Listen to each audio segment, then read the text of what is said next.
प्यारे बच्चों, आज हम लोग हिंदी के अनुशासन की क्लास में मोर के बारे में पढ़ेंगे।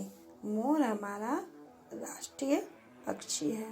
इसकी गर्दन नीले रंग की होती है।